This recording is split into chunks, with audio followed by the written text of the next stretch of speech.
Well, switching gears big time now. We've all heard about the end of the world in 2012. But could it be much, much sooner? Well, there's a whole lot of talk going all around the solar system that certain things we've seen recently should be taken as signs of something big being right around the corner. From the devastating earthquake in Japan to massive flooding in the U.S., the likes of which we've never seen, tornadoes, volcanoes, all kinds of natural disasters. And now we're expecting a comet, Comet Elenin. It will be coming close to Earth, relatively speaking, in just a few short months, expected here on October 16th of this year. And joining us now for more is Brooks Agnew, host of X Squared Radio. Brooks is also the author of this book, Remembering the Future, the Physics and Soul of Time Travel. So Brooks, I really want to talk to you about this because a lot of people are talking about this. If you look on the internet, on YouTube, people seem to think that we should be concerned and worried and be preparing for October 16th. What's the big deal here? Why should we care about this? Well, that's a really good question. A lot of people are concerned about it. We've done a lot of research on Comet Elenin, and what we found is that there's a lot of missing data on this comet. NASA claims that it's a harmless little fuzzball of ice, won't come any closer than 22 million miles to Earth. Others are saying that they're getting pictures of it, that it doesn't look like a comet, it doesn't act like a comet, it's coming in from an area that comets don't normally originate from. We have sort of a maelstrom in our galaxy where comets originate, and this one's not coming from that neighborhood. So there are a lot of things about this comet that don't make sense. Couple that with the arrival of a very large asteroid along around the same time, coming in from a different angle, and the launch of the new emergency alert system on the same day of the arrival of that asteroid. And you have some very strange coincidences that it seems the officials are not being upfront about. So what are you trying to say here, Brooks? I mean, you're saying that there are some dots to be connected here.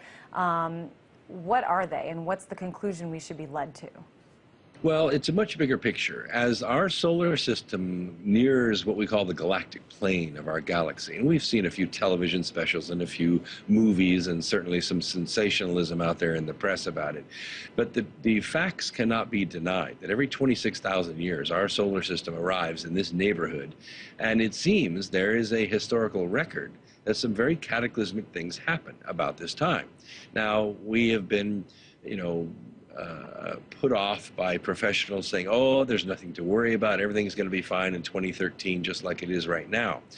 But those of us that have been watching the cosmological signs, geological signs, oceanographic signs have been showing that there is the trend that the ancients said would happen. So when you're talking about some of these signs, Brooks, you're talking about some of the natural disasters we've seen, the major earthquakes, hurricanes, flooding. I mean, is this what you're talking about?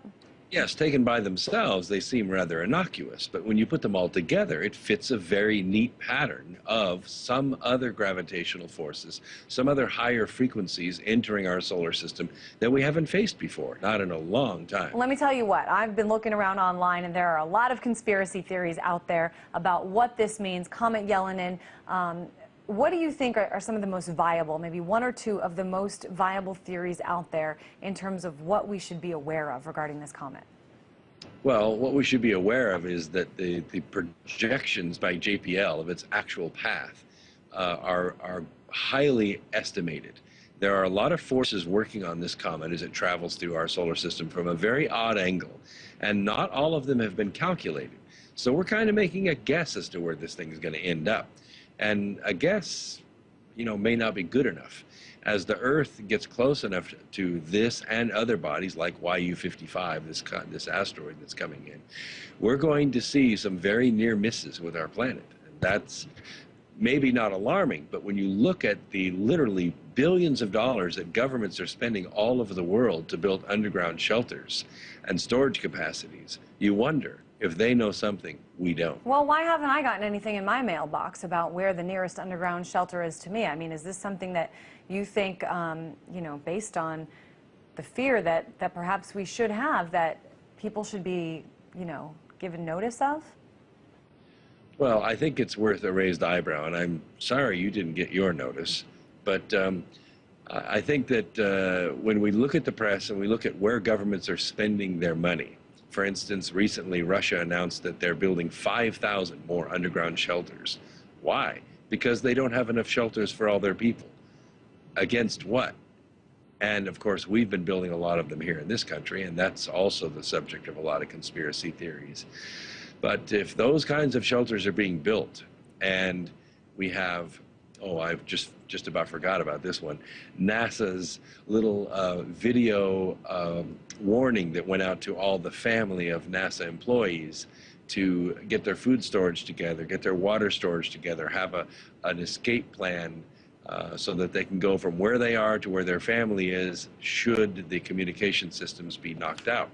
It's very real. In 1859, we had a solar storm that knocked out telegraph offices, caught them on fire, burned papers, electrocuted workers. Brooks, unfortunately, we are out of time, but certainly these are very interesting things. We appreciate you helping us make light of them. Brooks Agnew, host of X Squared Radio and author of Remembering the Future, the Physics and Soul of Time Travel. That's all the time we have. Thanks so much for watching.